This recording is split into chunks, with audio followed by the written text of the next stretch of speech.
తెలంగాణ రాష్ట్రంలో విద్యార్థులు చదువుకు దూరం అవుతున్నారు. స్కాలర్షిప్లు రాక తక్షణమే ఫీజు రింబర్స్మెంట్ స్కాలర్షిప్లు విడుదల చేయాలని రాష్ట్ర ప్రభుత్వం డిమాండ్ చేస్తున్నాం. అదేవిధంగా సంక్షేమ హాస్టల్లో కూడా వసతులు కూడా చాలా దారుణంగా ఉన్నాయి. హాస్టల్లో సమస్యలు కూడా పరిష్కరించాలని డిమాండ్ చేస్తున్నాం. అదేవిధంగా విద్యాశాఖ మంత్రి లేకపోవడం చాలా దుర్మార్గం. విద్యాశాఖ మంత్రిని తక్షణం నియమించాలి. అదేవిధంగా విద్యా హక్కు చట్టాన్ని 2005 విద్యా చట్టాన్ని కూడా అమలు చేయాలని రాష్ట్ర ప్రభుత్వాన్ని డిమాండ్ చేస్తున్నాం. ఏదైతే ఎన్నికల ముందు ఇచ్చినటువంటి హామీలను రాష్ట్ర ప్రభుత్వం ఇచ్చిందో ఆ మాటలను నీటి మీద రాతలుగానే మిగిలినవి తప్పించి అమలు చేయకపోవడంలో పూర్తిగా విఫలమైందని ఈ రాష్ట్ర ప్రభుత్వాన్ని డిమాండ్ చేస్తున్నాం. తక్షణమే ఈ స్కాలర్షిప్లు విడుదల చేయకపోతే సీఎం రేవంత్ రెడ్డి ఇంటిని ముట్టడిస్తామని డిమాండ్ చేస్తున్నాం. ఈరోజు ఓయూ ఐక్య సంఘ విద్యార్థుల సమక్షంలో ఫీజు రియంబర్స్మెంటు, అదేవిధంగా ఇంజనీరింగ్ కాలేజీలో బి కేటగిరీ దందా, దీని గురించి ఈరోజు ప్రెస్ మీట్ పెట్టడం జరిగింది. ముఖ్యంగా రాష్ట్రంలో 8,000 కోట్ల రూపాయలు ఫీజు రియంబర్స్మెంట్ బకాయిలు ఉన్నాయి. వాటిని తక్షణమే రాష్ట్ర ప్రభుత్వం విడుదల చేయాలి. ఇప్పుడు ఎట్లయితే రైతులకి దేశానికి వెన్నుముక రైతులు ఎలానో ఈ రాష్ట్రం బాగుపడాలంటే విద్యా వ్యవస్థ ఇట్లా సక్రమంగా ఉండాలి.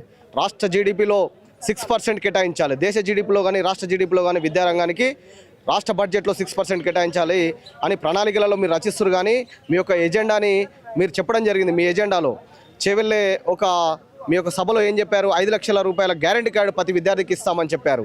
కానీ ఇప్పటి వరకు 2 సంవత్సరాల కాలం గడిచి వస్తుంది. ఎక్కడ ఇట్లా మీరు అన్న మాట మీద నిలబెట్టుకోలేకపోయారు. తక్షణమే ఇవాళ యూనివర్సిటీ స్థాయిలో చదువుకున్న విద్యార్థులకి బయోటెక్నాలజీ కోర్సు కానీ, మైక్రోబయాలజీ కానీ, జెనెటిక్స్ కానీ లక్షల రూపాయల ఫీజులు ఉంటాయి. బీటెక్ కానీ లక్షల రూపాయల ఫీజులు ఉంటాయి. మీరు 4 ఏళ్ళు కోర్సు అయిపోయిన తర్వాత అతను సర్టిఫికెట్లు ఇవ్వలేక కట్టలేక విద్యార్థులు ఆత్మహత్య చేసుకునే పరిస్థితి ఏర్పడుతుంది. అలా ఫీజు రింబర్స్మెంట్ ఇవ్వలేక. ఎందుకంటే 4 లక్షల రూపాయలు కాలేజ్ ఫీజు అవుతుంది, 4 లక్షలు మెస్ బిల్ అవుతుంది. ఇట్లా 8 లక్షల రూపాయలు కట్టలేక విద్యార్థులు ఆత్మహత్యకు పాల్పడాల్సిన పరిస్థితులు ఇట్లా ఏర్పడుతున్నాయి. కాబట్టి రాష్ట్ర ప్రభుత్వం తక్షణమే ఫీజు రింబర్స్మెంట్ విడుదల చేయాలి. అదేవిధంగా రాష్ట్ర ప్రభుత్వం వచ్చిన జూన్ 2 నాడే నేను 2 లక్షల ఉద్యోగాలను భర్తీ చేస్తా అని అనడం జరిగింది. నువ్వు చేసింది ఒక్క నోటిఫికేషన్ నీ గవర్నమెంట్లో ఇంతవరకు ఒక్క నోటిఫికేషన్ రిలీజ్ చేయలేదు. ఏమైనా పోయిన గవర్నమెంట్లో 56,000 నోటిఫికేషన్స్ నువ్వు కాదు, గవర్నర్ ఉన్నారు, అది భర్తీ చేయాల్సిన పోస్టులే. నీకు చిత్తశుద్ధి ఉంటే ఆ 2 లక్షల నిరుద్యోగులకి ఇవాళ నోటిఫికేషన్ విడుదల చేసి 2 లక్షల నోటిఫికేషన్ విడుదల చేసి ఇలా తక్షణమే ఉద్యోగాలు ఇట్లా భర్తీ చేయాలని ఐక్య విద్యార్థి సంఘం తరఫున మేము డిమాండ్ చేస్తున్నాం. ఈరోజు ఉస్మానియా యూనివర్సిటీ వేదికగా 30 విద్యార్థి సంఘాల ఆధ్వర్యంలో ఐక్య విద్యార్థి సంఘం ఏర్పడై రాష్ట్రంలో ఉన్నటువంటి దాదాపు 8,000 పైచీలకు ఫీజు రియంబర్స్మెంట్ బకాయిలు వెంటనే చెల్లించాలని ఈరోజు విద్యార్థులందరూ పాతికేయ మిత్రులతోటి ప్రెస్ మీట్ పెట్టడం జరిగింది. రానున్న రోజుల్లో ప్రభుత్వం వెంటనే ఫీజు రియంబర్స్మెంట్ రిలీజ్ చేయకపోతే దఫల వారీగా మా యొక్క ఉద్యమాన్ని ఉధృతం చేస్తామని ప్రభుత్వాన్ని హెచ్చరిస్తూ ఉన్నాం. అదేవిధంగా ఈరోజు ఇంజనీరింగ్ కాలేజ్లో చదువుతున్న పిల్లలు ఈరోజు రాత్రంతా స్విగ్గీలు జొమాటోలు కొట్టుకుంటూ తిరిగి అదే విద్యార్థులు ఆ కళాశాలలో గతంలో పెట్టినటువంటి ఇంటర్మీడియట్ కావచ్చు, డిగ్రీ సర్టిఫికేట్ల కోసం ఈరోజు రాత్రంతా కష్టపడి ఆ డబ్బులతోటి తిరిగి తీసుకోవాల్సిన పరిస్థితి ఈరోజు చూస్తూ ఉన్నాము. వాళ్ళు మొదటి సంవత్సరం నుంచి జాయిన్ అయినప్పటి నుంచి చివరి సంవత్సరం 4th ఇయర్ వరకు ఈరోజు వాళ్ళకు 4 years ఫీజు రియంబర్స్మెంట్ బకాయి ఉండడం వల్ల ఈరోజు తిరిగి వాళ్ళ సర్టిఫికేట్ తెచ్చుకోలేని ప్రక్షాళన ఈరోజు వాళ్ళు లేబర్ కూలీలు అడ్డాలుగానో లేకుంటే స్విగ్గీ జొమాటోలుగా ఈరోజు వాళ్ళ పనిని కొనసాగిస్తూ ఉన్నారు. ప్రభుత్వం వెంటనే చొరవ తీసుకొని ఫీజు రియంబర్స్మెంట్ వెంటనే విడుదల చేయాలని విద్యార్థి సంఘం తరఫున డిమాండ్ చేస్తూ ఉన్నాము. లేని ప్రక్షాళన రానున్న రోజుల్లో సెక్రటేరియట్ ముట్టడి ఉంటుందని ఈ సందర్భంగా తెలియజేస్తూ ఉన్నాము.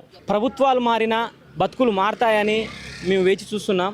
వేచి చూసినా కూడా ప్రభుత్వాలు స్కాలర్షిప్లు రాక మేము ఈరోజు ఉస్మానియా యూనివర్సిటీ దగ్గర ఐక్య విద్యార్థి సంఘాలుగా ప్రెస్ మీట్ పెట్టడం జరిగింది. కనీసం మాకు స్కాలర్షిప్లు రాక మేము అడుక్కుంటున్నాం. అదే 1st తారీఖు రాగానే మీ మంత్రులకి, మీ ఎమ్మెల్యేలకి 1st తారీఖు రాగానే అకౌంట్లలో పడతాయి. మాకు సంవత్సరాలు గడుస్తున్నాయి. మా స్కాలర్షిప్లు ఇవ్వండి రా బాబు అని అడుగుతున్నాం. ఇది సర్టిఫికేట్ల కోసం కాలేజీలలో పోతే కాలేజీ సిబ్బంది అసలు లోపలికి కూడా రానివ్వడం లేదు. ఎందుకంటే కాలేజీలకి రియంబర్స్మెంట్ రాక వాళ్ళు డబ్బులు అడుగుతున్నారు. నేను ఎక్కడో మారుమూల ప్రాంతం నుంచి చదువుకోవడానికి వచ్చాను, చదువుకోవడమే ఎక్కువ రా నాయన అని ఉన్నోళ్ళు 40,000 50,000 తెచ్చి కట్టాలంటే యానించి కడతాం. అయితే మేము ఐక్య విద్యార్థి సంఘాలుగా ఒకటే డిమాండ్ చేస్తున్నాం. స్కాలర్షిప్లు విడుదల చేయాలని అడుగుతున్నాం. మా జాబులు ఇవ్వండి అని అడుగుతున్నాం. ఈరోజు చూసుకుంటే కాంగ్రెస్ ప్రభుత్వం గెలవడానికి ముఖ్యంగా ముందు నిలబడ్డది ఉస్మానియా యూనివర్సిటీ గడ్డ. కాళ్ళకి గిరికలు కట్టుకొని కళ్ళల్లో ఒత్తులు పెట్టుకొని రాత్రి పగలు కాంగ్రెస్ ప్రభుత్వం గెలవాలని గెలిస్తే మా స్కాలర్షిప్లు మాకు వస్తాయి, మాకు జాబులు వస్తాయి అని చూస్తున్నాం. ఇంతవరకు జాబ్ క్యాలెండర్ లేదు. జాబ్ క్యాలెండర్ అన్నాడు, ఉద్యోగాలు లేవు, వేయడం లేదు. ఉస్మానియా యూనివర్సిటీలో కనీస వసతులు లేవు, ప్రొఫెసర్ లేరు.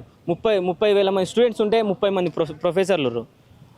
పిహెచ్డి నోటిఫికేషన్ అన్నారు. పిహెచ్డి నోటిఫికేషన్ అనగా కేటగిరీ 2 అన్నారు. 2 అన్నాక కూడా ఒక్కొక్క డిపార్ట్మెంట్లో 2-3 సీట్లే ఉన్నాయి. ఆ సీట్లు పెంచండి అని రోజు ధర్నాలు చేస్తున్నాం, రోజు వీసీని కలుస్తున్నాం. కనీసం వీసీ కలవడానికి కూడా టైం ఇవ్వడం లేదు. విదేశాల్లో ఉన్నత విద్యను చదువుకోవాలని అనుకుంటున్నారా? అయితే వెంటనే ఫ్లైగ్రాడ్ ఓవర్సీస్ ఎడ్యుకేషన్ కన్సల్టెన్సీని సంప్రదించండి. మీ విదేశీ కలలను సాకారం చేసుకోండి. ఫ్లైగ్రాడ్